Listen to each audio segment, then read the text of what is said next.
Mesdames et messieurs, bonsoir. Tout d'abord, nous vous adressons nos meilleurs vœux pour cette année 2019.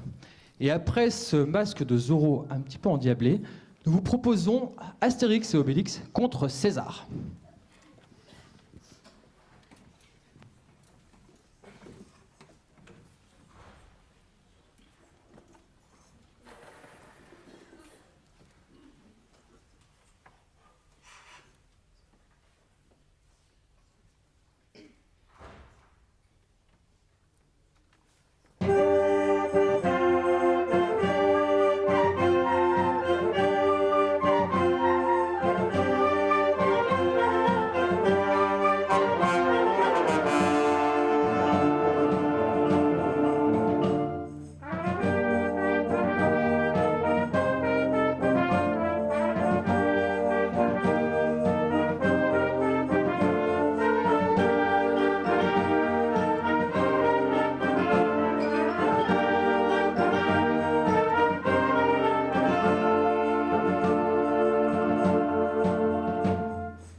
Alors le morceau qui va suivre est une composition de Giuseppe Calvino, un compositeur italien qui a écrit l'année dernière. Il s'est inspiré en fait du monde des dinosaures. Alors pas évident, on n'a pas trop de points de repère. Et en fait, il essayait de nous reproduire l'ambiance d'une ce qu'il a appelé la battle des dinosaures. Vous allez voir, il y a pas mal d'effets, il y a pas mal de choses. Ce sont des sonorités un petit peu déroutantes. La battle des dinosaures.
Et pour terminer, un petit avant-goût de notre grande soirée que nous organisons le samedi 25 mai, ici même, à la salle Léon Cural. Donc une soirée concert-spectacle en hommage au célèbre groupe Queen, que vous connaissez tous. Donc une soirée concert avec la participation du groupe professionnel Diva, avec la participation également d'Attitude Dance Studio. Donc nous vous attendons tous. Elle débutera par un apéro-concert à partir de 19h30 et la soirée continuera à partir de 20h30. Voilà, vous avez une billetterie qui ouvrira à l'Office du tourisme à partir du 15 janvier. Et par la suite une billetterie en ligne dont le lien sera transmis par la suite sur notre page Facebook. Voilà, donc nous vous attendons nombreux le 25 mai. Merci beaucoup, bonne soirée.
micro, mais merci beaucoup pour vos chaleureux applaudissements. On va juste prendre quelques secondes pour fermer le rideau et ranger. Et après, nous laisserons la place à monsieur le maire. Merci beaucoup.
Mesdames les maires des communes voisines qui vont arriver, parce qu'il y en a 3 qui sont au vœu de Passy, Patrick Colibet, le maire de Combloux et le maire de Cordon vont arriver avec un peu de retard. J'espère qu'ils ne seront pas trop éméchés. Monsieur le maire de Cluses, Jean-Philippe Masse, merci de nous faire l'honneur d'être sur notre commune. Les 3 maires, je viens de les saluer déjà, ils vont arriver. Bien entendu, Yann Jacquaz, le maire de Pras-sur-Arly, qui est aussi mon suppléant au département. Madame Lamerton, qui est la première adjointe des Contamines, qui remplace monsieur le maire des Contamines. Mesdames et messieurs les représentants de la gendarmerie, on a le commandant Cheply. Monsieur... vous pouvez l'applaudir, c'est quelqu'un d'important. Monsieur Alex Baquet, qui est le lieutenant du centre des pompiers. Monsieur François Gaël Juré et monsieur Michel Godard, qui sont les directeurs des 2 régies. Monsieur Pierre Coudurier, qui est le trésorier public pour la commune. Mesdames et messieurs les acteurs de la vie sociale et économique de Sallanches. Mesdames, messieurs les journalistes. Mesdames, messieurs les gilets jaunes, si vous êtes là, je vous salue. Ben voilà, c'est bien, ben je vous salue. Vous voyez, je ne vous dis pas. Et puis mon invité d'honneur, qui est monsieur Carolin.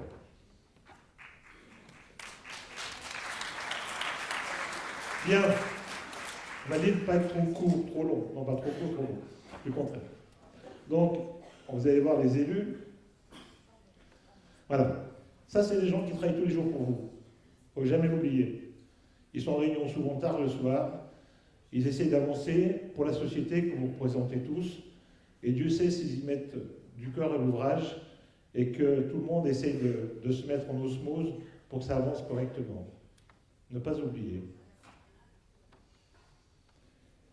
Les agents médaillés et retraités, comme toutes les années, bah écoutez, quand vous avez 30 ans de service, vous méritez effectivement de partir avec un petit cadeau.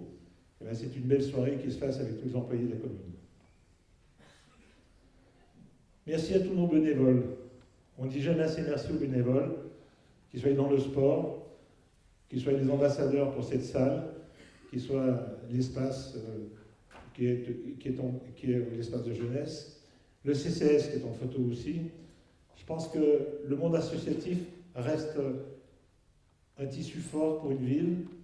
Si on n'avait pas tous ces gens qui travailleraient gratuitement, il ne faut pas avoir peur de le dire, la ville ne pourrait pas tourner comme elle tourne. Voilà. Merci à eux et vous pouvez les applaudir.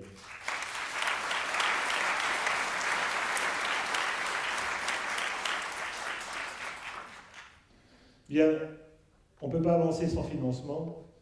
Et aujourd'hui, les finances de la commune, c'est ça. Ça veut dire que sur 10 ans, l'État nous a récupéré de dotation 3 775 000 €. Si on devait augmenter les taxes pour couvrir ces 3 775 000 €, il aurait fallu augmenter de 35% les 4 taxes, c'est-à-dire 3,5 par année. On a augmenté qu'en 2016 de 2%. C'est super bien, c'est super beau, mais à un moment donné, vous voulez tous, quel que vous soyez, le même service. On nous demande toujours plus, et l'État nous a donné les passeports, les cartes d'identité, les PAX, les liquidations, tout ça, on nous l'a rajouté sans vraiment de financement. Donc, c'est vrai qu'on n'augmentera encore pas les impôts l'année prochaine, c'est un tour de force, parce qu'à un moment donné, tout ce qu'on doit payer aujourd'hui, la masse salariale de la ville de Sallanches, c'est 10 millions d'euros, c'est quand même pas une plaisanterie, mais on n'en a pas trop un employé. C'est pas du gaspillage, mais quand il faut travailler dans les écoles, quand il faut travailler sur les routes, quand il faut être partout, tout le monde demande plus, et il faut avoir les moyens humains pour le faire. On a eu des réunions publiques très intéressantes, parce que les gens ont pu s'exprimer librement, et puis on a été aussi réactifs. Merci au service technique de la ville de Sallanches. Je vous donne un exemple simple. Une dame disait que dans la route du Bois du Mot, c'était dangereux dès qu'il y avait un peu de brouillard. On ne voyait pas le milieu, puis à côté, vous avez le ravin quand même. On a mis la ligne blanche dans les 15 jours, qu'on n'avait jamais mis. Voilà. C'est un tout petit détail, mais c'est un détail de réunion publique où on a su écouter et on a su surtout être réactif. Mais on est réactif quand on a des services municipaux qui marchent. Et croyez-moi, les villes de Sallanches a des employés communaux qui marchent très bien.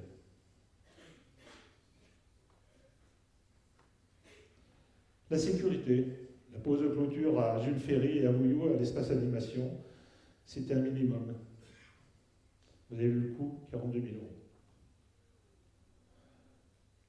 Les tableaux numériques importants, on a commencé en 2018, on a rajouté, on va être à 19 tableaux numériques installés dans les écoles élémentaires, au total depuis 2016.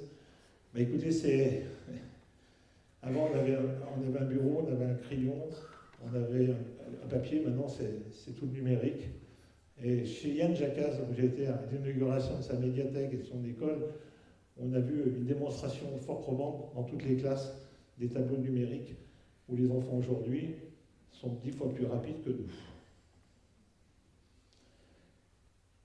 Bien entendu, quand on parle d'énergie, on parle aussi essayer de trouver des économies, aussi bien pour chauffer moins. Donc vous avez l'objectif ici, c'était le coût des travaux fenêtres et menuiseries pour 66 000 €, la chaufferie principale 156 000 €. Tout ça a été rénové à Jules Ferry. Restaurant scolaire à Vouillou. Mais écoutez, je ne sais pas si vous avez déjà été dans le restaurant scolaire, mais les dames de cantine, elles ont le moral. Hein. Parce qu'entre les enfants qui sont pleine vie, le bruit, le cri, le défoulement, souvent, fait que c'est quand même pas très agréable. Donc ce nouveau restaurant a été fait d'une manière phonétique et tout à fait moderne, et c'est pour un coût de 39 000 €. Ah, les repas. Ben, les repas, on avait un prestataire, on avait fait un marché, c'est normal, et puis on arrivait au bout de ce marché, et on n'était pas très content de ce prestataire parce que là, j'allais dire, les gros groupes, un jour c'est bon, un jour c'est mauvais, un jour il manque, un jour il livre mal. C'était la galère pour les gens qui travaillaient à la cantine. Et comme j'avais sympathisé avec Jean-Philippe Masse, le maire de Cluse, il me dit « Mais pourquoi tu ne prends pas notre cantine? On a assez de repas, on peut vous fournir assez le nombre de repas, donc on est capable de vous alimenter. » Là-dessus, pour rentrer dans cette cantine de Cluse, c'est-à-dire dans la cuisine du Faucigny, il fallait rentrer au capital. Donc la ville de Salanches a mis 42 000 € pour rentrer au capital. Et à partir de là, on a eu bien entendu les repas pour les enfants. Vous voyez que depuis 2012, on n'avait pas augmenté les repas, on a augmenté de 10 centimes d'euros. C'est bien de voir que le coût d'un repas pour la ville, ça coûte 8,55, que certaines familles payent 2,95, le maximum c'est 5,36. Donc le reste, c'est sur le budget communal. Mais par contre, la qualité est excellente, les enfants sont contents, et franchement, tout le monde est content de cette qualité, et Jean, le maire de Cluse, je te remercie. Bon, écoutez, tous les jeunes essaient de chercher un job d'été. Aujourd'hui, faire l'école, c'est bien. Faire des études, c'est encore plus compliqué, c'est coûteux. Donc tout le monde essaie de trouver son job pour trouver un emploi l'été. Et Enfance Jeunesse a réussi de récupérer 200 jeunes accueillis dans 50% de Salanchard. Et vous avez 25 entreprises qui sont venues de Salanches et d'autres pour essayer de trouver des jeunes pour cet emploi. Ça a bien marché.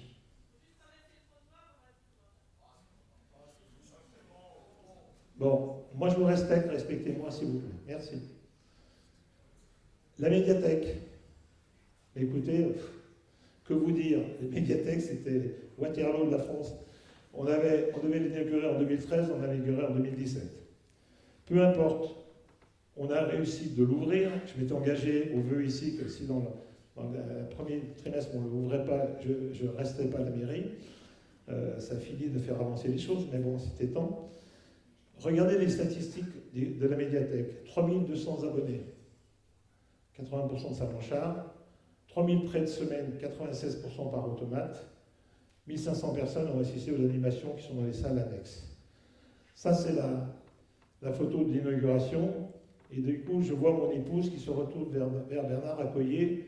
Je ne savais pas ça. Bon, c'est pas bien, la nièce. Pas bien. Je n'avais pas vu cette photo. Bon, très bien. Bon, c'était un bon moment, voilà. Ah, alors, la programmation culturelle ici marche bien. Pourquoi elle marche bien? Parce qu'il y a Cécile qui a la programmation, il y a toute une équipe autour d'elle qui travaille, les gens de la salle aujourd'hui, et puis qui a un bon choix. La semaine prochaine, effectivement, il y a Camille et Julie Berthelet, 1100 personnes réservées. Il y aura 1100 personnes dans cette salle. On ne peut pas, malheureusement, on refuse billet sur billet. On ne peut pas en prendre plus, mais c'est le succès de la bonne programmation. Et merci à toi, Cécile. Il y avait un deal, il y avait un bâtiment qui était dans la ville, qui était à vendre, il y avait un promoteur dessus. La Poste, comme on dit la Poste, ça n'appartient pas à la Poste, ça appartient à Orange. Donc Orange vendait le bâtiment en se gardant une partie des locaux où tous les câbles arrivent, toute la fibre optique, etc. Mais le reste était à vendre. La Poste reste, bien entendu, locataire d'Orange à l'époque et restera locataire de la ville de Sallanches, bien entendu. Il fallait débourser 800 000 €. Ça a été un grand débat. Sidney et tous les autres, on a débattu longtemps pour savoir si on le faisait ou on ne faisait pas. Puis on s'est dit, c'est quand même au cœur de ville, c'est un beau bâtiment. On pourrait y faire peut-être une école de musique et de danse. Et puis l'harmonie qui n'est pas toujours bien soignée pour les répétitions, on le sait depuis quelques années, ça serait peut-être un endroit aussi qui pourrait être parfait pour eux. Donc il y a un architecte qui sera dédié pour faire l'étude de la rénovation complète de ce bâtiment, sachant que la Poste reste à sa place, on ne met pas la Poste à la porte, donc tout va bien à ce niveau-là. Voilà. Mais il faut avoir le courage de faire ça. Non, mais c'est pas simple. Moi, je sais que c'est de l'argent public, et quand on a l'argent public, c'est pire. Quand vous êtes dans votre affaire et que vous prenez un risque, vous le prenez pour vous. Si vous plantez, vous plantez. Si vous plantez pour les autres, c'est pas bien. Donc, il ne faut pas se tromper. Bon, mais on a la chance d'avoir une enfant jeunesse, mais aussi un service événementiel avec Charlotte, Virginie et Julien qui te commandent ici, qui marche du feu de Dieu. On essaie de faire beaucoup d'animations gratuites pour les enfants. Les enfants d'abord l'été, c'est un vrai succès, c'est gratuit. Le carnaval, bien entendu, c'est gratuit, mais ça c'est normal. Il y a eu des festivités à Noël qui ont été gratuites. Il y a plein de choses qui sont avec la médiathèque. Donc on essaie que tout le monde ait sa chance d'avoir un certain plaisir et que ce ne soit pas toujours à sortir du porte-monnaie des gens qui ne peuvent pas payer. Les festivals de Noël, vous avez eu la patinoire, il y a eu un super sapin, et puis vous avez eu l'ambiance Noël qui était importante dans la ville. Et là, j'en profite pour dire merci aux jardiniers de la ville de Sallanches.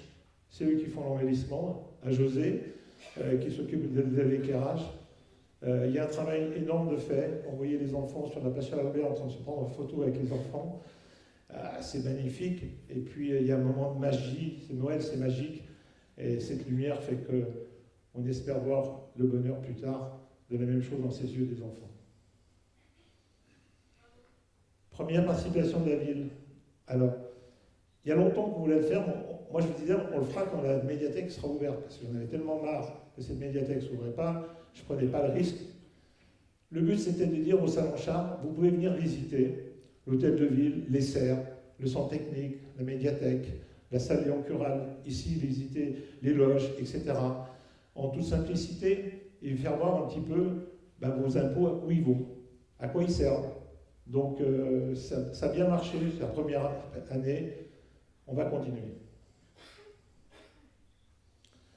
On avait un festival de photos qui était sur le pays du Mont-Blanc, il s'est un petit peu désagrégé, et on s'est dit, nous on veut garder ce festival sur les quais, donc on l'appelait Montagnard Photo. On avait la chance d'avoir des photographes de renom, Daniel Rodrigue et David Machet, chacun ont exposé sur les quais. Leur œuvre était gratuite et en fait, c'était une belle expo. Une expo sympa, et j'en profite pour dire à Sylvia Perrucon, qui est l'agent à la culture, qu'il y a un gros travail de fond, on ne se rend pas toujours compte. Ça, c'est un gros bébé. Le centre nature montagnard arrive à prendre environ 30 000 personnes en visiteurs avec les écoliers et autres. Mais on parlait tout à l'heure des tablettes interactives, on n'était plus dans le coût. C'est-à-dire que les jeunes, aujourd'hui, ils veulent autre chose. Les musées très traditionnels, même celui de Genève, perdent la clientèle tous les jours. Et on ne voulait pas que tout d'un coup on s'écroule et qu'on n'ait pas la pensée à un moment donné de se rénover. Donc on rénove le château, ça c'est sûr, avec un coût quand même de 5 millions d'euros. On a été chercher de l'argent à l'Europe, dont 1,2 million si vous voulez arrondir. Comment on va chercher de l'argent à l'Europe? Il faut qu'on ait un projet avec un autre pays. C'est-à-dire que dans le cas présent, on avait un projet avec les Italiens qui rénovent le château de Saint-Pierre. Le vrai problème de l'Europe, c'est qu'il vous donne une date de fin de travaux. Et il faut que les deux pays aient fini les deux en même temps. C'est-à-dire que là, en 2020, alors avril plus 3 mois, parce qu'il y a eu 3 mois d'exceptionnel à rajouter, si vos travaux ne sont pas finis, vous avez tous les mois des pénalités et on vous enlève de la subvention. Alors, aujourd'hui, au pays du Mont-Blanc, où on a une richesse d'artisans, d'industriels et autres qui marchent, on a un vrai problème. On a fait l'appel d'offres au mois de décembre. Aujourd'hui, on a deux maçons qui ont répondu. On n'a pas de couverture, on n'a pas de menuiserie intérieure, on n'a pas de serrurerie. En fait, on a la moitié des lots qui n'ont même pas été enlevés pour répondre. Pourquoi? Pour simplement, c'est que les entreprises ont trop de boulot. Ils ont tous du travail, et beaucoup d'entreprises cherchent à embaucher, ne trouvent pas. Donc, par rebond, ils ne répondent pas aux offres possibles, parce qu'ils ont assez de travail. Mais c'est un vrai problème. Et puis c'est un autre problème.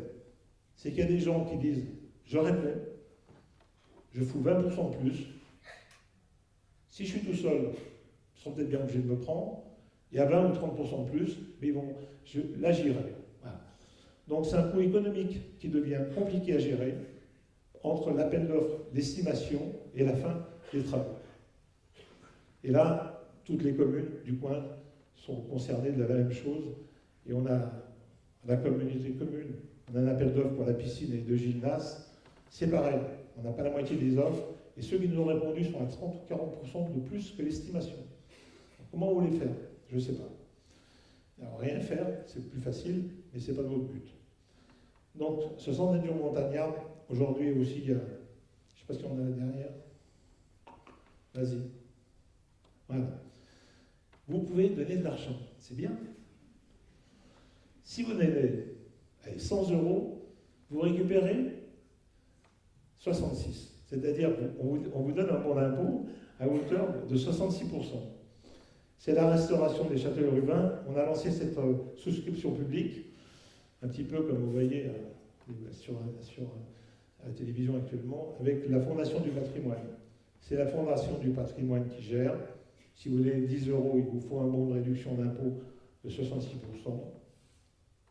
Et aujourd'hui, ça marche doucement, tranquillement. On est à 12 500 €. Voilà. Et c'est 12 500 € qu'on remplit pour notre château. C'est bien. L'environnement. Eh bien, écoutez, on a fait un cœur de ville. C'était osé peut-être. C'était de dire qu'il faut à tout prix que les voitures roulent doucement. Une zone 30. En zone 30, c'est vrai qu'on ne la respecte pas forcément. On a effectivement mis des ronds-points pour supprimer les feux rouges. Ils sont trop petits, je suis d'accord. On n'avait pas l'envergure de faire plus grand. Donc soit tu fais rien, soit tu fais quelque chose. Et c'était plus important de le faire comme il faut. En plus, on ne s'arrête plus au feu. Pollution diminuée. Ça, on ne vous dit pas. Hein. Ceux qui respectent ne vous le diront jamais, mais ce n'est pas grave. On a l'habitude. Donc, en fait, une meilleure qualité et puis une fluidification de la circulation. C'est un gros coût. C'est un coût de 8 millions d'euros. Alors, la subvention du département de 3 millions d'euros n'est pas habituelle. Il y a 3 ans, on a pensé à ce cœur de ville. Je me suis dit, il faut qu'on trouve de l'argent. Mais comment? Et comme on était en révision du PLU, du plan local d'urbanisme, je savais qu'on avait une déviation qui était programmée depuis très très très longtemps sur la route de Megève qui rejoignait la route de Domancy, la route nationale du Bain. Et j'ai toujours pensé que c'était une erreur fondamentale d'aller bousiller ces terrains qui sont superbes et par une route qui n'amenait pas grand-chose, une échappatoire du cœur de ville pour aller après revenir à Sallanches, pour aller après au Fayet. Donc j'ai été voir Christian Monteil, président du conseil départemental, et je lui ai dit, écoute, si moi je t'oblige à faire la déviation, c'est le département qui la paye. grosso modo, j'ai un peu exagéré pour ne pas le dire, mais à l'époque c'était estimé à 15, j'ai dit 30. C'est 30 millions d'euros. Si je l'enlève de mon PLU, est-ce que tu m'aides au cœur de ville? Il m'a dit ok, parole sur parole, tu l'enlèves dans ton PLU, t'enlèves là, et tu reviendras quand on aura le fait. Donc on l'a enlevé du PLU, le PLU s'est posé. Donc après, au printemps, j'ai été voir Christian Montet dans son bureau. Je lui dis ben voilà, c'est fait, moi j'ai une parole, la tienne. Il me dit combien tu veux. J'ai pas bien réfléchi, mais bon, il fallait aller très vite. 3 millions d'euros. Il me dit c'est fou. Je dis ben non, c'est que 10% de 30. Eh oui. Donc, on a pris 3 millions d'euros. Voilà. Donc, c'est une belle subvention qui nous a permis d'avancer le cœur de ville. Et très sincèrement, quand vous êtes élu, les satisfactions, vous n'en avez pas souvent. Des gens qui vous disent merci, il n'y en a pas souvent. Mais on n'est pas élu pour ça. Mais grosso modo, 85% de la population est content. Il reste 5% qui ne voteront jamais pour moi. Et puis 10% qui ne sont pas prononcés. Donc, j'ai un score exceptionnel ce soir. Mais ça ne durera pas. C'est un plaisir d'être là-bas. Bon. On a un lancement de la phase 2. Donc en fait, le but, c'est d'arriver jusqu'à la boulangerie de la Vallée et d'aller après vers l'autre boulangerie de la Vallée et de faire l'avenue de la Gare. Donc cette année, on a le début de l'avenue de la Gare jusqu'à City, juste le début. On inverse l'entrée, et donc la sortie du parking, elle est déjà là. On remet l'entrée du parking de ce côté-là, ce qui nous supprime la route entre les deux places, où les voitures rentrent sur le parking, c'est-à-dire qu'on laisse piétons, voire mettre peut-être une terrasse pour les cafés du coin, mais ça reste une partie piétonne, donc on enlève les voitures du milieu, ça c'est la partie la plus importante, et après on continue la partie jusqu'à la boulangerie de la Vallée, en faisant une entrée de ville un petit peu plus sympathique. On espère que les appels d'offres seront rapides. Bon, alors on a les îlettes. Alors, je ne sais pas si Maire de Passy est arrivé, je pense que oui. Oui, il lève la main, donc il n'est pas éméché, ça va. Certes, Passy, un endroit formidable pour les enfants. Pour l'été, pour les petits-enfants et autres, c'est un endroit merveilleux, et quand j'ai eu mes petits-enfants cet été, ils allaient à Passy, ils allaient peu à Saint-Roch. N'empêche qu'on a un ensemble assez exceptionnel, les îlettes, qu'on va protéger. On verra un peu plus loin. Il y avait des arbres à couper, donc on s'est dit, on va vite couper les arbres avant qu'on se fasse s'engueuler, parce qu'ils sont malades, on n'y peut rien, et on va élargir la plage. Donc on a élargi cette plage pour qu'il y ait un petit peu plus de volume pour les enfants qui viennent à cette plage. Mais on ne cherche pas à concurrencer Passy, et chacun a sa notoriété et sa place. L'aménagement et classement des îlettes. J'entends beaucoup de choses dire et contredire. On s'est mis en tête d'en faire un espace naturel sensible, disons sur toute la partie basse, c'est-à-dire le troisième, le deuxième lac, au-delà du premier lac, fermeture d'aérodrome, et quelque chose qui arrivera plus tard. Donc, sur cet ensemble-là, on est en train de faire l'acquisition des parcelles. On achète 2,6 hectares entre le deuxième et le troisième lac, pour que ça appartienne à la commune, pour le classer en espace naturel sensible. Ça veut dire qu'on débourse 430 000 €. Et puis, au-delà, sur le troisième lac, au-delà, on verra si certains propriétaires sont vendeurs pour peut-être faire un parking, mais au-delà. Voilà. Donc, c'est un vrai engagement de mon équipe, mais je pense de tout le conseil municipal, même si quelqu'un dans le conseil municipal a dit « mais pourquoi vous achetez quand les autres ils ne vont rien en faire ?» Bon, on achète pour être tranquille et que pour demain, il y ait une certaine sécurité, donc que ce soit classé en espace naturel sensible. On ne s'est pas arrêté là. On a bien entendu un problème aux îlets sur le troisième lac, où on a une chute de blocs de pierre, ça date de janvier 2018. On a des gros cailloux qui sont descendus, pas eu de dégâts pour les humains. On espère peut-être faire un large merlon, mais qui n'arrêtera pas si un jour la falaise s'en va. Mais ça, personne ne peut vous le dire. Vous pouvez prendre des géos, on a été sur le terrain, des gens qui étudient, qui mettent des cales, etc. On essaye de penser que rien n'ira plus vite et plus mal demain, mais on ne sait pas. Ensuite, on a eu les intempéries du mois de janvier 2018. On était cassé, catastrophe naturelle comme beaucoup. Le coût de la plaisanterie, c'est quand même 1,3 million d'euros. Hein. Voilà. Et on est, entre guillemets, sur la partie de la Salanche, avec un glissement de terrain qui continue, toujours en alerte, et très inquiet si un jour tout part et bouche la Salanche et nous fasse une lame de fond plus tard. Donc soyez tranquilles, si on avait la meilleure des solutions, on l'aurait prise. Là aussi, pour des gens qui ne parlent pas d'environnement, ben parlons-en. On continue d'acheter des terrains. À la cascade d'Arpenaz, c'est un site classé. Il y a beaucoup de gens qui y vont, mais il y a beaucoup de gens privés, il y a beaucoup de terrains privés. On faisait des barbelés, on essayait de leur empêcher les vélos de passer. Donc on a eu un propriétaire qui est d'accord de nous vendre 1,3 hectare. Donc c'est parti, pour 39 600 €. Donc c'est encore une partie qui reviendra à la commune. Ça, c'était le plus gros morceau. L'Urba, on a vu que quelqu'un voulait construire 1 voire 2 immeubles à Vouillou. Il y a un terrain de foot à Vouillou qui est superbe, vous le voyez sur l'écran, terrain de foot. Il y a un petit éco-stade qui existe. Et il y avait cette belle parcelle qui était entourée en rouge, qui était avant pour faire un immeuble. Donc la commune a été voir le propriétaire, moi non, et je lui ai dit, écoute, voilà, nous on achète le prix du terrain que ton investisseur achète. Donc on a acheté le terrain, 260 €, terrain constructible.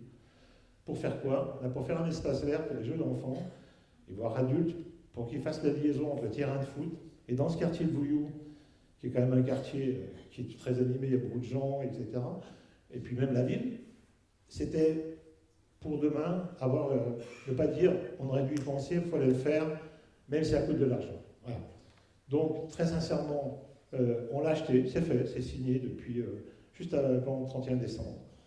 Voilà, ça a fait quand même débourser 735 000 € à la commune. Oui, vous pouvez, parce que très honnêtement, on a toujours l'impression qu'on ne pense pas aux espaces verts, qu'on ne pense pas à ci, mais quand on regarde ce qu'on a acheté et qu'on a acheté depuis des années, je peux vous dire que c'est colossal. Allez. Là, c'est un projet qui tient à cœur à André Allard. C'est le monsieur que vous voyez en rouge, là, avec un t-shirt d'une autre époque d'ailleurs. Ça veut dire ça. Non. Bon, André Allard nous a trouvé une bonne idée. Bon, lui, il va à Véran, donc il va ramasser, pas que des escargots, il ramasse des trucs qui ressemblent à des bolets, des fois. Bon. Et puis, il y a 68 hectares, et si on n'a pas un alpagiste, ben, les hectares, ils ne sont pas entretenus. Mais pour aller s'installer à Véran, vu la route et vu les conditions, vous ne pouvez pas descendre le lait tous les jours. Donc il faut que l'agriculteur fasse sa production fromage sur place. Donc on a trouvé une famille de cordons qui est prêt à s'engager sur cet alpage. Le coût de la rénovation, c'est 450 000 à 500 000 €. On a deux problèmes. Le premier, c'est qu'on est sur un site classé, comme d'ailleurs chez toi, Patrick Olivet, sur le haut de Passy.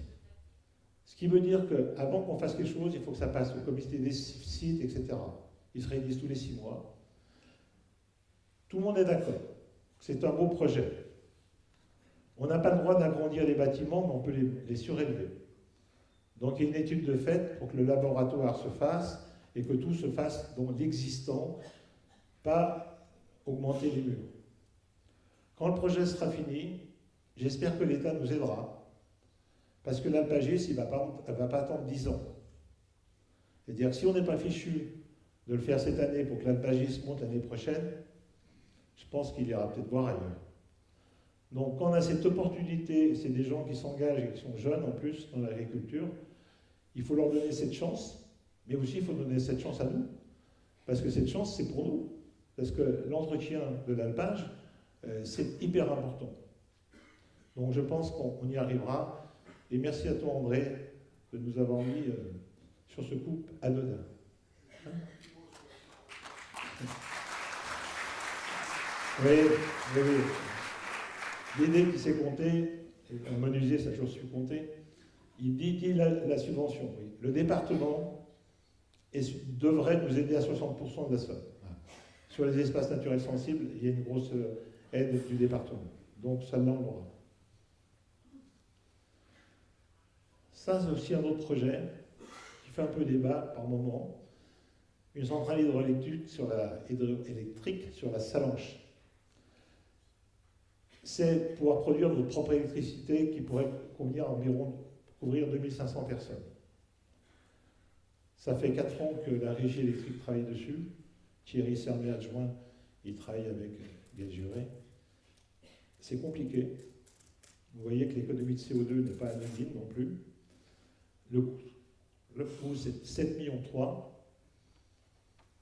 On trouve toujours quelque chose pour ralentir les projets. Donc aujourd'hui, on espère qu'on va finaliser dans les 3 mois le projet avec l'État pour qu'on puisse attaquer ces travaux. Quand on prend de l'eau pour faire de l'électricité, on la rend.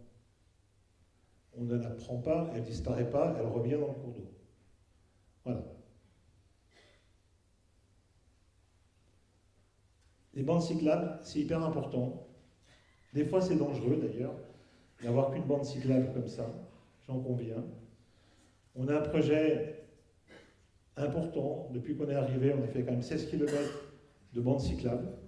La voie verte a été faite très tôt. On avait acheté les terrains très tôt, sur les 2003-2004. On a 35 parkings pour cycles. On a une zone 30, mais surtout, on veut aménager certaines routes, comme la route de l'Arve. La route de l'Arve, c'est où vous avez le skatepark qui va tout droit, qui va le long du stade de foot. On veut rejoindre le collège du Vernet en toute sécurité, et là, on protégera. On ne fera pas qu'une bande, parce que les voitures roulent très très vite. Et en fait, on n'arrive pas à casser la voiture sans arrêt. On peut mettre des dodans, mais il faudra en mettre des dizaines et des dizaines. Donc on va sécuriser. Donc c'est un projet 2019 qui est important. Et puis il y a un petit maillage de certains endroits où ceux qui ont le vélo nous ont dit, ben voilà, moi je veux bien participer à une commission pour vous dire un petit peu ce qui va, ce qui ne va pas. Donc ça c'est bien. Ouf. Bien. Dans la zone de Carrefour, il y a une entreprise qui s'appelle Équateur, qui a quelques mois, de faire des sondages de sol. Il devait faire des sondages de sol pour quelqu'un qui lui avait donné un travail à faire pour savoir ce qu'il y avait dans le sol.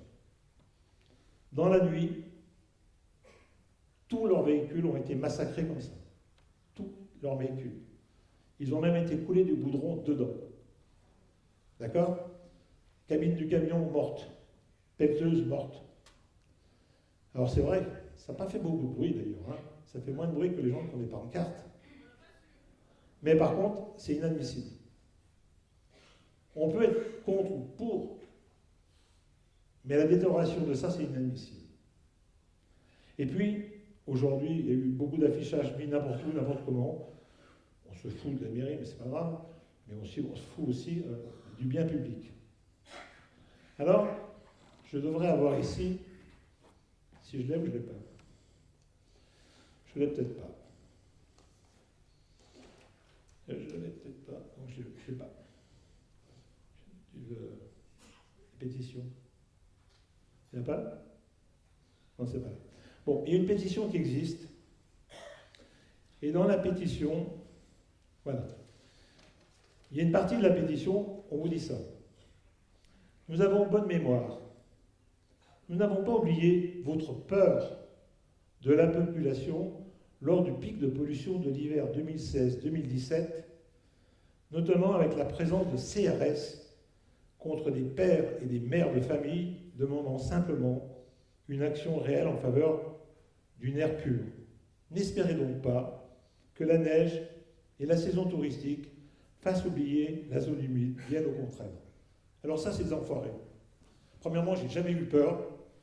Quand il y a eu des manifestations devant la mairie, je suis descendu dans la foule. J'ai jamais envoyé aucun CRS à Salanches. Il n'y a jamais eu une personne qui a été frappée, ni enfant, ni public, ni adulte. Mais vous savez, il y a une façon de travailler aujourd'hui. Quand vous voulez remonter les foules, Vous dites tout et n'importe quoi. Alors sur Internet, alors là c'est super. Vous pouvez balancer n'importe quelle saloperie. Vous risquez rien, vous êtes anonyme.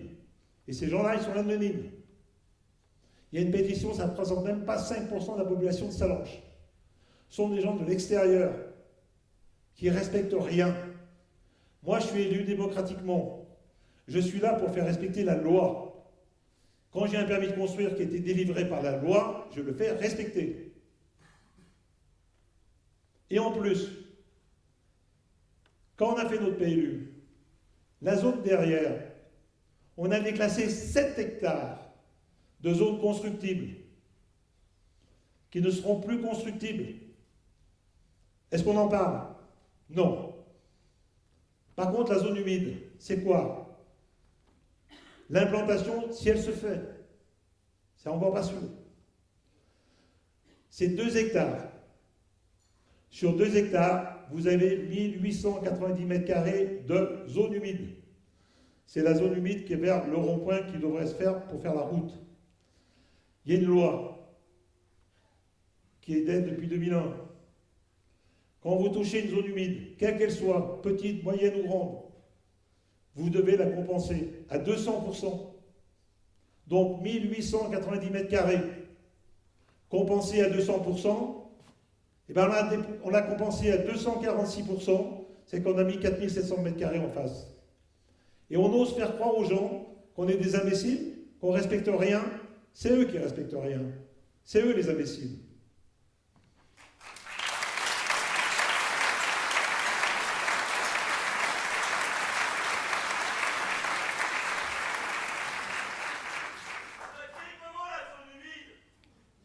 Pardon? Comment on crée une zone humide? Bah écoutez, il y a des compensations qui se font et sur des terrains qui sont bien déterminés. Et quand l'État vous donne, surtout l'État, mais aussi la DDT ou l'environnement, c'est qu'elles ont été prévues, compensées et bien marquées. Voilà. Ça, vous pouvez le voir, c'est très simple. Vous pouvez, à l'Urbain, on vous le donnera. Bon, le pont de la Flé, c'est un pont qui est circulé pour aller en montagne, entre autres. Il est en mauvaise santé. Ça fait 2 ans qu'on dit on attend, mais on n'attend plus. Alors, il y a 2 façons. Soit qu'on fait un pont métallique, vilain comme tout, et puis on n'en parle plus. Et puis Sidney, qui est un homme qui aime les choses anciennes, il a raison. C'est en plus un des qui m'a fait garder avec un grille Robenaz. Donc, comme quoi, on est adjoint au conseil municipal, ça sert à quelque chose. Il veut qu'on garde vraiment la voûte et la qualité de ce pont. Donc, il y a une étude de fait. Le coût des travaux est estimé à 450 000 € et le département viendra aider à 60% des 450 000 €.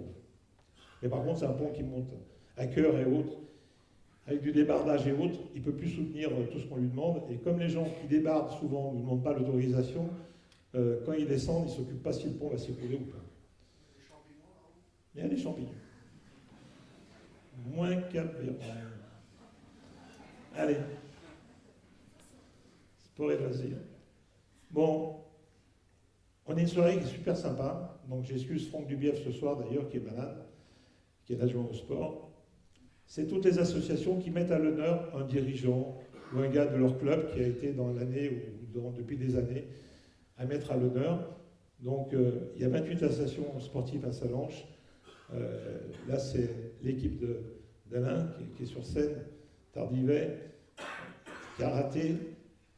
Très sincèrement, c'était beau à voir, parce qu'on a vraiment des jeunes qui s'occupent du sport. On a Sallanches a quand même 28 associations sportives, et ça marche très bien. Mais bravo bénévoles, je ne le redirai jamais assez, bravo aux gens qui entretiennent les terrains à Sallanches, parce qu'on a des terrains super entretenus, on a des espaces qui sont entretenus pour le sport. Il ne faut pas oublier aussi qu'on a aussi des structures qui le permettent. Centre aquatique, la piscine qui est là derrière, elle est cuite. Elle va peut-être pas résister jusqu'au bout. Mais là aussi, on a eu un petit problème au départ de terrain. Donc on a reculé pour être tranquille. Donc c'est parti, le coût. Alors là, le coût, vous le voyez, c'est 13,5 millions €. Donc ceux qui ont des enfants, il faut leur apprendre à nager. C'est bien.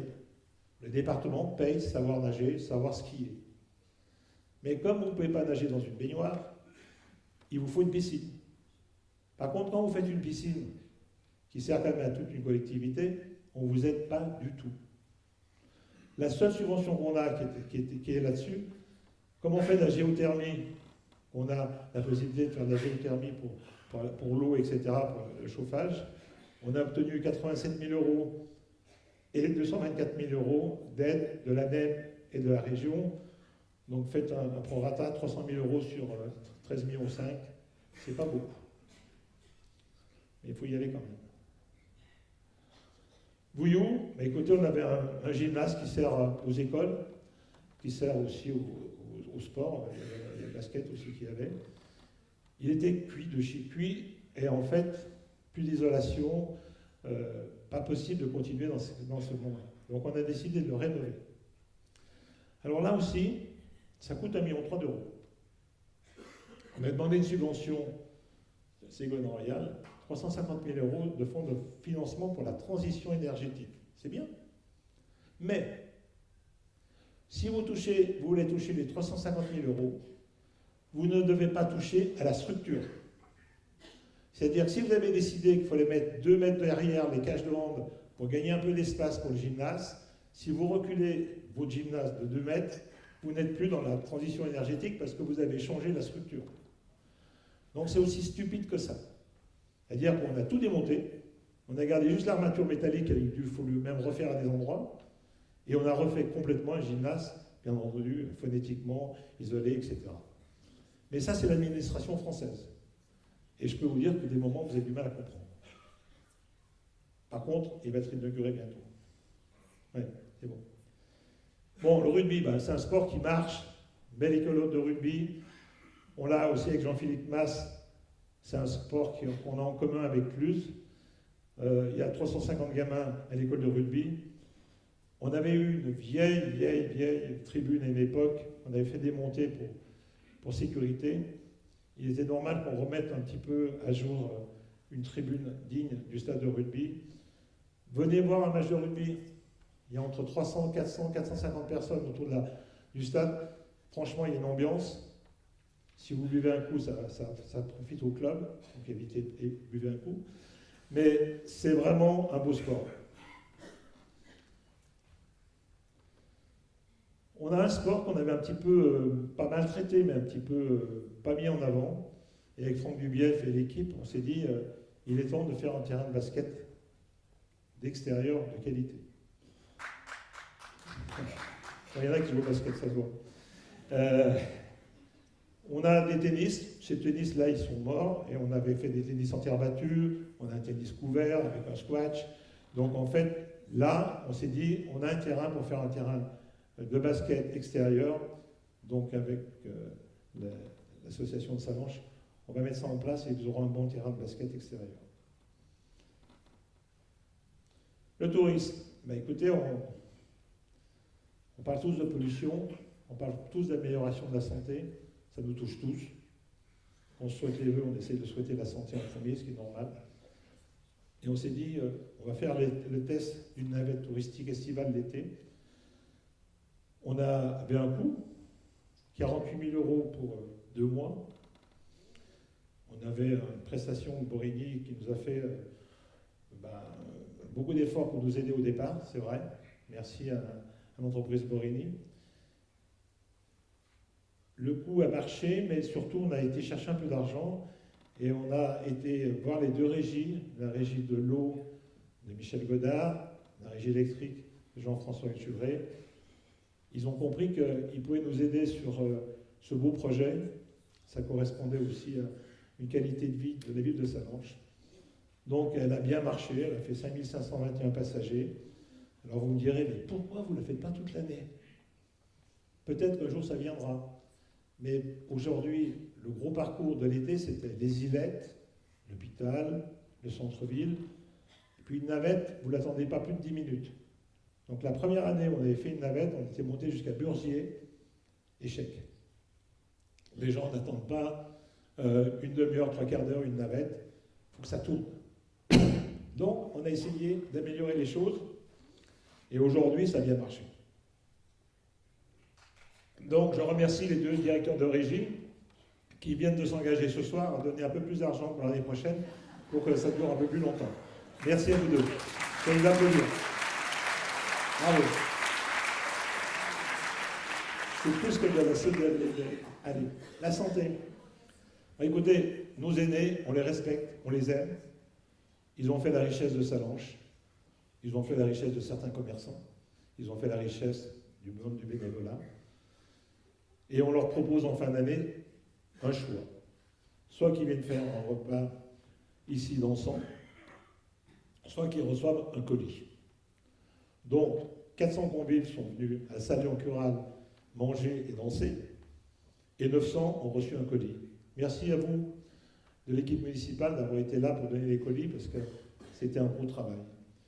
Eh bien, écoutez, ils sont régalés, et bien tant mieux.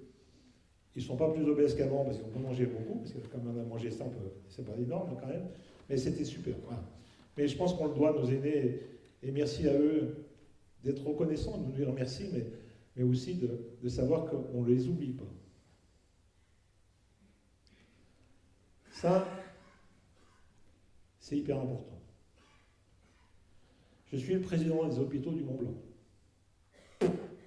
2001, on m'a mis là, je ne savais pas ce que je venais y faire, mais comme il y avait un hôpital à Sallanches et un hôpital à Chamonix, le président était le maire de Sallanches et après le maire de Chamonix. Ça s'est gâté très vite parce que l'agence régionale hospitalière de santé a voulu qu'on agrandisse Sallanches, sauf si on acceptait de ne plus opérer à Chamonix. Autrement, on n'agrandissait pas le pôle de Sallanches.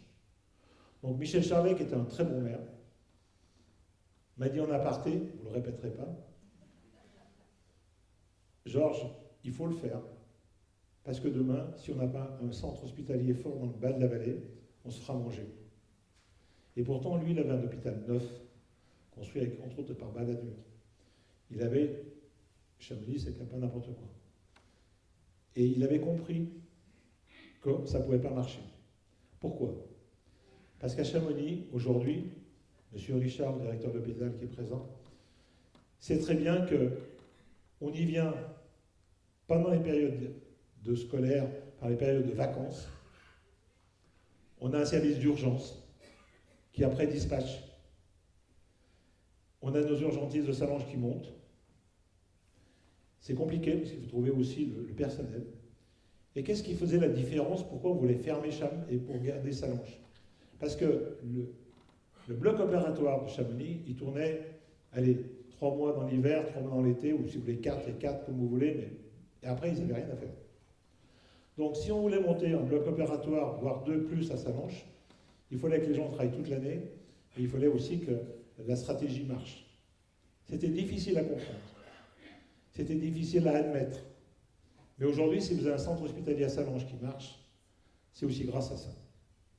C'est grâce aussi au personnel qui y travaille. Et Dieu sait si les 1000 personnes qui y travaillent font des efforts énormes. Quand nous, on est en train de faire la fête et boire le champagne, eux, ils sont encore au travail parce que c'est leur métier, mais ce n'est pas un métier facile. Et je veux leur rendre hommage au passage parce que je pense que le milieu hospitalier, ce n'est pas une usine. On ne devrait pas traiter l'agence régionale hospitalière, c'est l'État. On ne devrait pas demander des rentabilités comme on demande aujourd'hui en rentabilité dans les hôpitaux ou dans des EHPAD et autres. On devrait avoir une partie plus molle, plus respectueuse des gens qui doivent travailler et aussi des gens qu'on soigne. Et ça,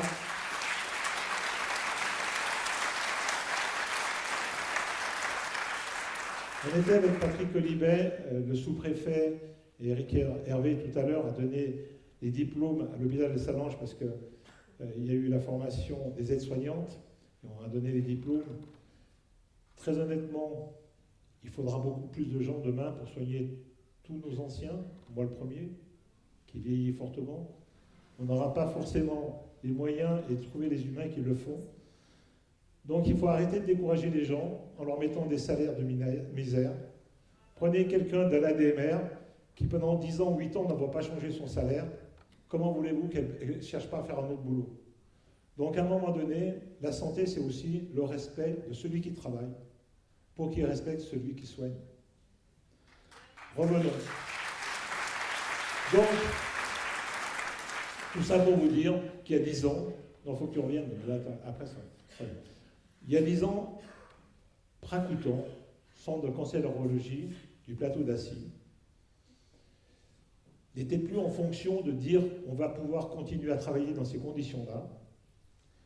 Donc il fallait que Pracoutan se modernise, mais parte ou se modernise complètement là-haut. Il ne faut pas oublier que c'est des VSHA, c'est une association, dit Rothschild si vous voulez, Fondation du village de santé et des spécialisations, c'est pas l'hôpital. On a galéré. Moi j'ai vu des politiciens, je ne vais pas le nommer ce soir, c'est pas la peine. Il était conseiller général, qui s'est mis en travers de beaucoup de choses. On a perdu 10 ans pour que les BSHA puissent construire à Sallanches. En 10 ans, qu'est-ce qu'on a perdu? On a perdu des oncologues, il y en a de moins en moins, ceux qui soignent les cancers, donc il faudra en trouver. On a perdu, à l'époque, il y avait 75 lits, il y en a 30 qui descendent sur Sallanches. Entre-temps, les lits ont été ailleurs. Si on n'avait pas été descendu à Sallanches, ça serait parti à Annecy, à Lyon, à Grenoble, où vous voulez. Ça ne serait pas resté sur notre région. Il y a deux choses. Quand vous êtes malade, vous avez besoin de vos proches, vous avez besoin de ceux qui vous aiment, vous avez besoin des visites, vous avez besoin d'un respect des gens qui sont autour de vous. Plus vous serez loin, moins vous aurez de visites et moins vous aurez une audience. Donc là, c'est parti. Permis de construire est accepté. Vous avez la liaison qui rentre dans l'hôpital. La partie blanche, c'est la partie, je vais dire, Pracoutan. Et puis comme le Val d'Armes, qui est une maison, une EHPAD, augmentera aussi de volume. Voilà. Donc ça, c'est un projet qui est finalisé. Mais quand on est élu et qu'on met 10 ans pour y arriver, je peux vous dire qu'on ne comprend pas trop s'il n'y a pas des sujets qui devraient tous ici nous fédérer, c'est-à-dire la santé de ceux qu'on aime. Après, on doit voir l'inauguration. Ben oui, l'inauguration. Donc là, il y avait Madame la sénatrice qui n'est peut-être pas arrivée. Elle est là. Elle est là. Ah, mais t'es arrivée. Formidable. Un nouveau sénateur, c'est quand même important. Sylviane Noël, qui est présente, elle était sur la photo, donc il n'y a qu'une femme, on peut vous tromper, c'est elle. Monsieur le sous-préfet, Christian Montaigne, le président des BSHA et Monsieur Savier, député. Voilà. On a dû poser les premiers plots. J'espère que ça ira plus vite que ce qu'on a fait ce jour-là. Mais c'est parti. Voilà, c'est une bonne nouvelle. Oui, vous pouvez applaudir parce que c'est bien. Bien. J'ai essayé de ne pas être trop long, donc on n'a pas tout mis, parce que autrement vous allez vous endormir. Et puis j'ai un invité d'honneur, qui est Kérola Halimi. L'histoire est simple. Sophie Perrin m'appelle au mois de mai et me parle de savoir si je peux l'aider. Son petit frère est en Afghanistan, etc. etc. Bon.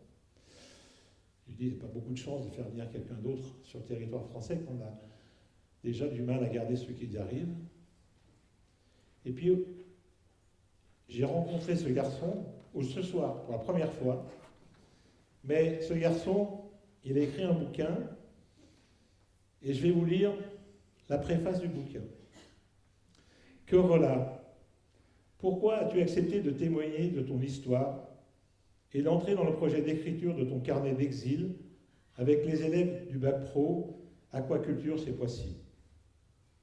C'est-à-dire que ses copains lui ont demandé d'écrire son histoire avec lui parce qu'ils trouvaient ça assez exceptionnel. C'est un choix personnel.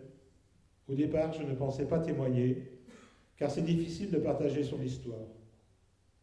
Dans un nouveau pays et dans une nouvelle culture. Mais en arrivant en France, j'ai eu envie de raconter ce que j'avais vécu pour que les gens comprennent des choses. Je pense qu'on apprend toujours en rencontrant les autres. Un proverbe afghan dit « Les 5 doigts de la main sont frères, mais ne sont pas égaux. » On n'a pas tous la même chance dans la vie. On ne vit pas tous dans la même situation. J'ai quitté mon pays et vécu des choses difficiles. On ne part pas par plaisir ou pour profiter des avantages dans un autre pays, mais parce que l'on n'a pas le choix. Ce n'était pas possible de rester en Afghanistan. Il n'y a pas de sécurité, peu d'accès à l'école, à la santé, à l'alimentation, au travail. La corruption est partout. Les hommes jeunes sont enrôlés dans l'armée ou contraints de rejoindre les combattants de Daesh. Beaucoup d'autres sont en errance et finissent drogués dans les rues de Kaboul. Dans tous les cas, c'est la mort qui attend. Ce projet d'écriture avec les élèves n'a pas été fait pour obtenir mes papiers ou devenir une star.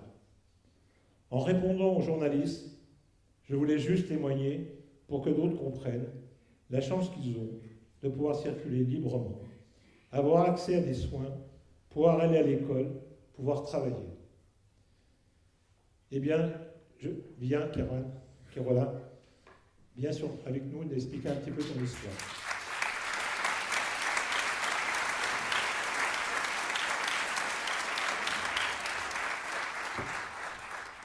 Et je rajouterai qu'une chose, moi le premier, je juge souvent très vite. Et ce jugement n'est pas forcément le bon. Parce qu'on a des principes qui ne sont pas forcément les meilleurs. Et je pense que respecter les autres, c'est peut-être apprendre à les connaître. C'est ce que j'espère que vous allez faire ce soir avec Karen. Ça va marcher. Bonsoir à tout le monde. Déjà, je vous remercie, monsieur le maire de Salange, pour votre invitation. Et tout d'abord, je me présente, je m'appelle Khairullah Halimi, je viens d'Afghanistan. Ça fait à peu près 5 ans que je suis en France, en tout. Pourquoi que j'ai quitté mon pays, à quel réseau, ça, tout si je détaillais tout, mais ça prend beaucoup de temps de partir de là-bas jusqu'ici. Mais simplement, je vous l'explique, j'ai quitté après le décider mes parents sur une exposition sur la route, et la situation quand j'ai été trouvé, c'était vraiment difficile pour continuer de faire à l'école, de vivre, de tous, en fait, de tous les sens, c'était compliqué. Pour ça, j'ai choisi en fait de quitter l'Afghanistan, et dans ma famille, il y a resté mon petit frère qui est encore en Afghanistan, qui est le plus jeune que moi dans une famille d'accueil. Et même aujourd'hui, ça veut dire comme je travaille et je aide en fait sur place, qu'il va faire des écoles, il va faire des études pour avoir un peu plus tard, pour faciliter sa vie. Mais je ne vais pas détailler tous les parcours que j'ai quittés d'Afghanistan jusqu'à arriver en France, mais je suis passé par le passeport d'Afghanistan au Pakistan, de Pakistan jusqu'à en Iran. Et en Iran, la situation aussi c'est difficile pour nous. Malheureusement, le pays ou l'État iranien, c'est contraire contre les Afghans, et c'est un peu, moi je le dis simplement, c'est des racistes en fait contre nous, parce qu'ils n'aiment pas. Mais on est la même langue, on est la même culture, ça c'est pas beaucoup différent, mais ils n'aiment pas les Afghans. Mais dans certaines choses collectives, en fait, c'est interdit, même l'école pour les Afghans qui ont de nationalité iranienne, ils sont pas le droit aller à l'école sur les enfants, parce que son passeport de son parent qui est marqué Afghan ou Afghanistan, des choses comme ça. Mais le transport qui est en commun, c'est interdit. Le stade de foot, c'est interdit pour les respecter, ça veut dire les gens afghans. Il y a plein de choses, en fait, qui difficultés. Et l'objectif que j'ai quitté l'Afghanistan, le but, c'est pas du tout en France, c'est pas du tout ainsi je ne savais même pas ainsi où c'est, ou poésie, ou la langue française, rien du tout. Quand j'ai quitté l'Afghanistan, parti à hasard, en fait, l'objectif, c'était l'Iran, parce qu'on pensait que l'Iran, c'est la même langue, c'est la même culture, que j'arrive en Iran. Mais quand je suis arrivé en Iran, la situation, c'était pire que l'Afghanistan, parce qu'il était le contraire, qui était difficile pour le vivre. Après, je me suis battu, en fait, par l'État iranien qui m'a retourné en Afghanistan après un an. Après un an, quand je suis retourné en Afghanistan, j'étais pas envie de retourner dans ma village, dans ma ville, je vais voir mon frère. Mais encore, je trouvais le passeport pour payer le passeport pour retourner en Iran.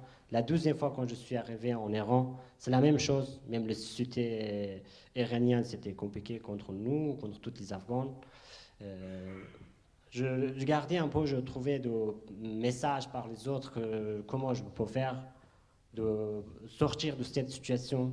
Les gens qui m'ont conseillé me disent que tu pourrais quitter les rangs pour partir en Turquie parce qu'il y a des associations qui, je pense, c'est international qui peut inscrire pour avoir choisi un pays après, je sais pas, quelques années. Mais c'était pas du tout vrai, mais des gens qui disent par hasard jusqu'à ils pensent voilà, qu'il y a des gens qui acceptent quoi, des choses. Mais je suis parti de l'Iran pour aller en Turquie, mais avec le passeport qu'on paye aujourd'hui. Et le passeport, c'est comme le trafic de personnes, comme le trafic d'autres choses, en fait, la vérité. Et on quête, on trouve de l'argent, on donne l'argent, ça veut dire qu'on donne, on paye le passeport. Le passeport, c'est pas vraiment personne qui, c'est-à-dire 100% qui emmène à notre objectif, à notre endroit, en fait, que nous, on voulait, en fait. Et il prend de l'argent, il ne prend pas de petites sommes, il prend énormément de sommes en fait.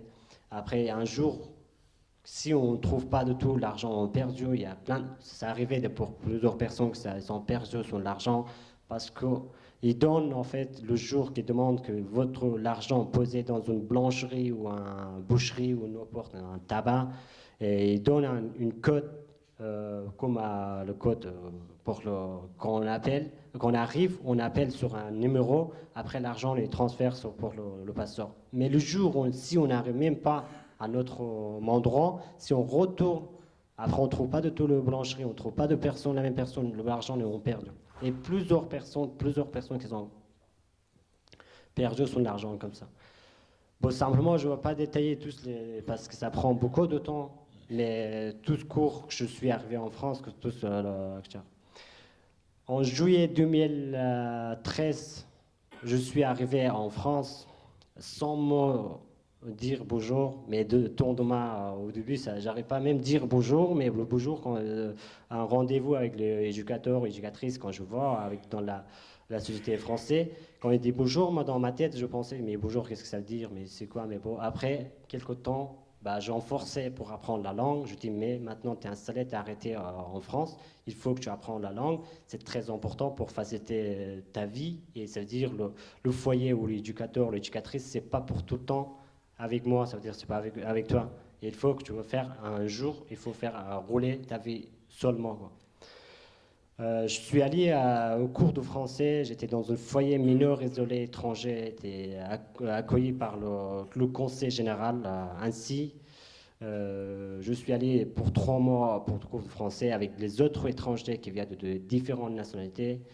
Le foyer, le règle foyer qui regarde le mineur isolé étranger, qui regarde accueillir jusqu'à le jour de 18 ans. Le 18 ans, après, il dit que voilà, prenez votre valise, après vous débrouillez, vous trouvez votre choix. Le temps que j'étais au foyer, en fait, j'ai fait un peu de stage, comme la loi à la France, en fait, j'ai fait du stage dans l'école, j'ai fait beaucoup de stages dans plein de différents métiers. Après, le foyer qui me proposait, il me dit que voilà, c'est 2 choix. Soit tu vas aller inscrire dans une école générale ou soit dans une école professionnelle.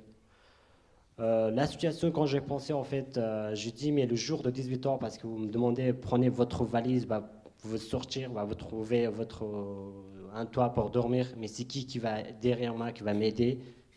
Personne.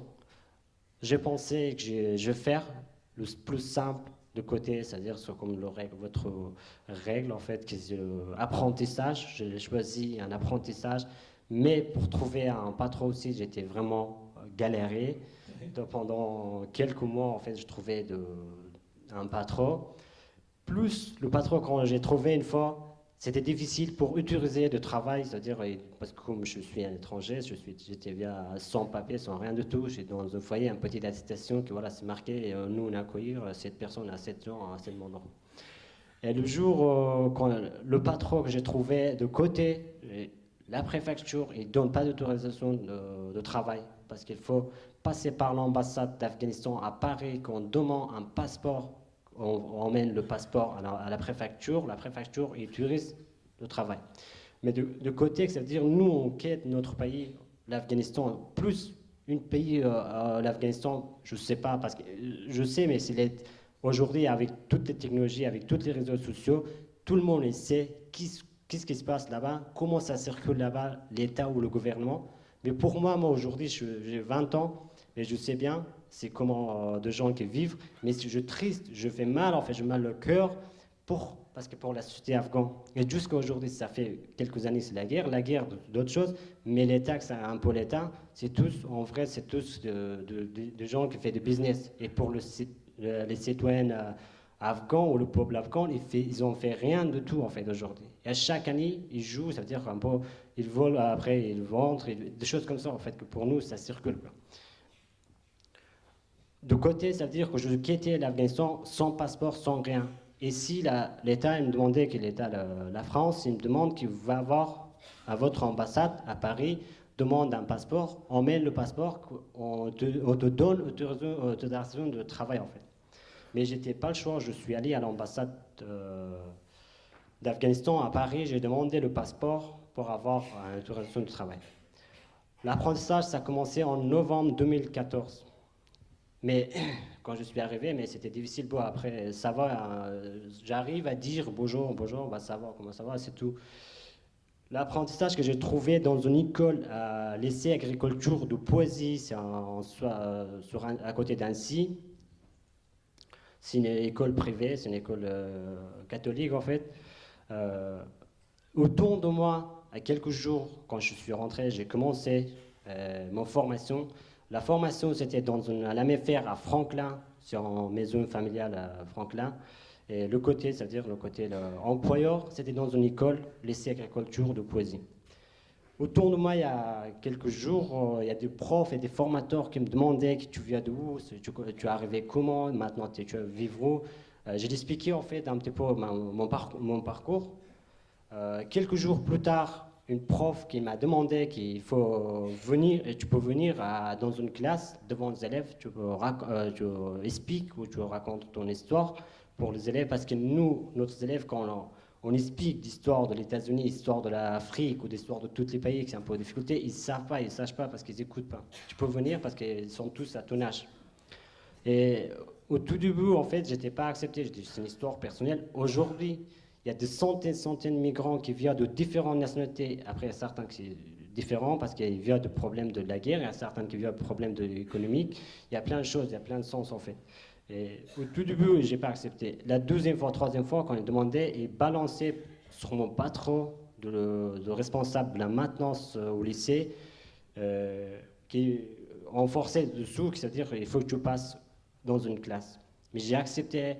Je suis allé devant une classe, en fait, ils sont tous à mon âge. Je racontais mon histoire depuis l'Afghanistan jusqu'en France, mais avec le niveau, la langue que j'étais appris pendant même depuis juillet 2013 jusqu'à novembre 2014, en fait. Mais je racontais, et une semaine plus tard, les élèves qui ont demandé, le prof qui passait le message pour moi, ils me demandaient qu'écrire ton histoire, c'est une belle histoire. Parce que j'ai pensé, la réponse pour les élèves, je dis, mais moi j'aimerais bien écrire. Mais tout le monde aimerait bien écrire un livre, mais de dire c'est facile, de dire, faire ça, mais c'est facile parce que vraiment c'est la bouche qui parle. Mais de faire qu'on commence, ça c'est compliqué. À faire toutes les choses qu'on porte, quelque chose. Mais après, des gens indiquent, on monte cette chose, après, monter ça, 5 minutes, 12 secondes, mais après, quand on pense le temps dessous, mais ça prend beaucoup de temps, quoi. Du coup, la réponse pour les élèves, je leur dis que, moi, je suis en formation, il faut que je vais avoir mon CAP, et de côté, moi, je ne suis pas très bien parler français, en plus d'écriture, moi encore, j'ai des difficultés. Après, retourner pour le prof pour les élèves et passer mon message. Les élèves, ils ont organisé, ils ont demandé que je passais chaque semaine une fois aux classes qui prend un enregistrement en fait que je raconte de chaque pays, c'est-à-dire de l'Afghanistan jusqu'au Pakistan et de Pakistan jusqu'en Iran, Turquie, en Grèce, jusqu'à arriver en France. Il y a toutes les étapes, ils ont fait des groupes, il y a une quinzaine des élèves qui ont enregistré mon parcours à chaque lundi soir, après le cours qu'ils ont fini, après je suis allé. Le parcours, quand il était fini, après, on a monté au plateau de Glières pour un petit terminer c'est-à-dire sur l'écriture, sur écrivain en fait qu'on a invité, un écrivain, c'est un peu connu, c'est Nabil Noir. Et après, il y a des gens autour de nous, il y a des profs, et le projet, ça vient un peu ouvert pour tout le monde. C'était difficile, mais je n'ai même pas pensé qu'avoir un petit carnet ou avoir à écrire un bouquin qui sortir le jour. Mais aujourd'hui, le projet, ça arrivait vraiment grandi jusqu'à aujourd'hui. En même temps, le projet qui s'est commencé, mais par une amie en fait, il est iranien, il est médecine à Annemasse, à l'hôpital d'Annemasse. Il habite à côté de Tonneau, à Pyrénées. C'est bien. Ouais. Et sa belle-sœur, en fait, qu'elle travaille, je pense qu'elle est réalisateur de cinéma à Dijon. Elle m'a demandé, c'est-à-dire en même temps qu'on avance le projet de carnet d'exil, il vient pour filmer avec le temps qu'on passe avec les élèves, avec des profs, avec tout le monde autour de nous. Le film aussi a été commencé, il y a Amnesty International aussi qui m'a appelé pendant, je sais pas, je me rappelle plus du tout en fait, c'était à peu près 3 heures que j'ai parlé mon parcours par les Skype avec une journaliste en fait qui était à Paris, qui est sortie, le article aussi c'était en 2015, une page, 3 pages. Après de côté, le projet, le livre c'était en mai 2017 qui est sorti, ils ont terminé en fait l'écriture, après on a donné à imprimer, le premier édition c'était sortir à 600. Après, on a l'offrir en fait de gens, la soirée qu'on a fait avec l'établissement. Le film aussi, en fait, qui était continu. Et le côté, il y a plein d'établissements qui me demandaient de faire de présentations.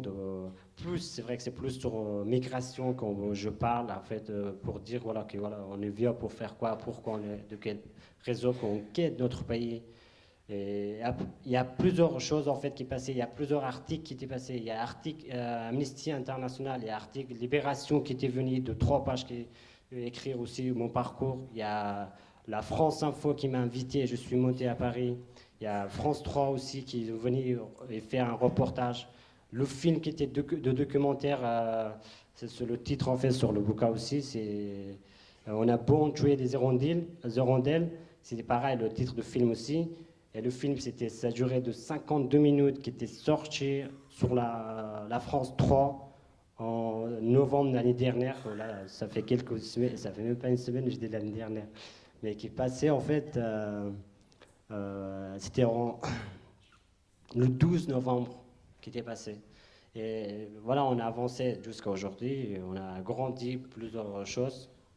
Mais après, il y a plein de choses à dire, mais je ne sais pas si j'ai le temps. Non, je ne vais pas lui couper la parole, mais je pense que le plus important, il y a un carnet d'exil, il y a un petit bouquin. Ceux qui veulent l'acheter, l'achètent. Ceux qui ne veulent pas l'acheter, l'achètent pas, hein, ça vaut 10 euros. Moi, je n'ai pas payé, il faut le dire. On le dit. Je voudrais bien que Sophie Perrin nous rejoigne. Madame Perrin, c'est grâce à vous que j'ai connu ce garçon. Venez donc.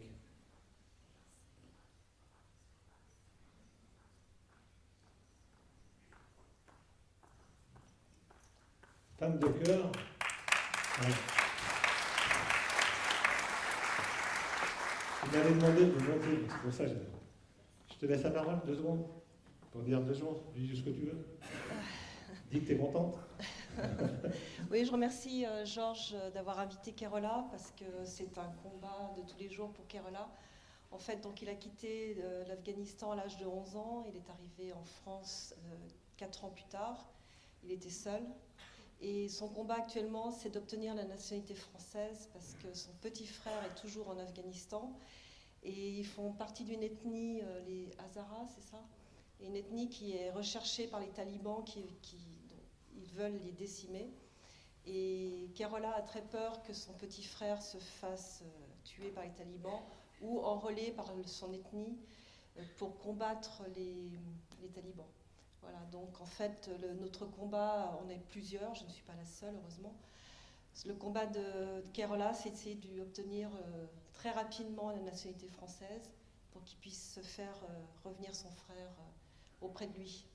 Parce que Kerola est constamment obligé, il a réussi à retourner en Afghanistan, combien de fois? Deux fois. Et à chaque fois, il doit déplacer son frère parce qu'il est en danger constamment. Puis tu prends des risques de retourner en Afghanistan. Que si tu te fais coincer, ils ne te lâchent pas, non? Ouais, en fait, Ouais. le problème, c'est du risque que je retourne là-bas. Mais je ne veux pas détailler tous les détails, toutes les manières que ça veut dire aujourd'hui. Ouais, acheté ça. Que ça circule. Hein? Non, mais c'est ce que je voulais dire, le message que je vous passe. Et franchement, vous êtes une chance que dans un pays comme la France, qu'aujourd'hui que vous vivez là. Mais c'est pire en fait que personne qui ne savent pas, personne qui n'a jamais vu, jamais vécu. Ils ne savent pas, ils ne savent pas en fait comment. Mais franchement, vous portez bien votre chance que vous êtes là. Et là, on ne sait pas qu'est-ce qui se passe dans d'autres pays. Mais je sais bien parce que je vois tous les jours, j'ai vécu dans un pays comme l'Afghanistan, que jusqu'à aujourd'hui, qui est de problème. Il y a des familles, il y a des gens, il y a des enfants. Aujourd'hui, ils n'ont même pas assez à manger. Ça veut dire qu'à l'école, l'hôpital, de voiture, la route, la piscine, rien de tout. Mais quand même, ça circule. Mais la vie, ça tourne, ça avance. Mais tout ce que vous êtes là aujourd'hui, vraiment, vous êtes la chance, portez votre chance. Et là, je ne vous rajoute pas plus. Je remercie à vous tous et je remercie à le maire de Salange et je vous souhaite une belle très soirée en fait pour vous. Voilà. Pas plus.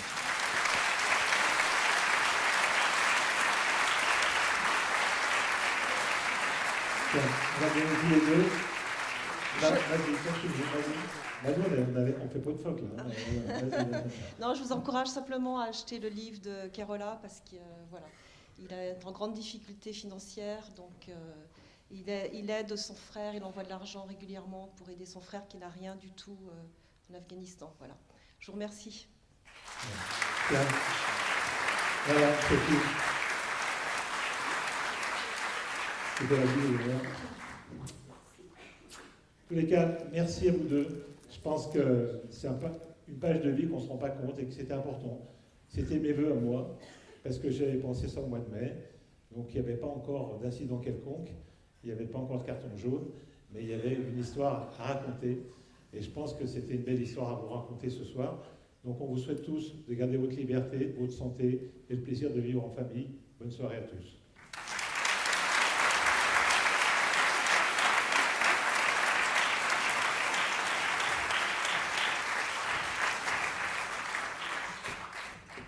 Bon, pour boire un coup, vous êtes invité au buffet. Ah ben ça marche pas. Ça marche là? Non. Oui, vous avez maintenant la liberté d'aller boire un coup, de manger un morceau. Et puis merci à l'Harmonie qui nous a... S'il y avait des enfants, si vous avez peur des dinosaures, c'est pas moi, c'est l'Harmonie. Hein, d'accord? S'il y a des rêves d'enfants, moi je suis pour rien. Mais forcément, on a une Harmonie jeune qui avance et qui a un spectacle à nous proposer cette année. Bravo à vous tous et bravo à Jérôme, qui est le chef de cette belle Harmonie de Salange.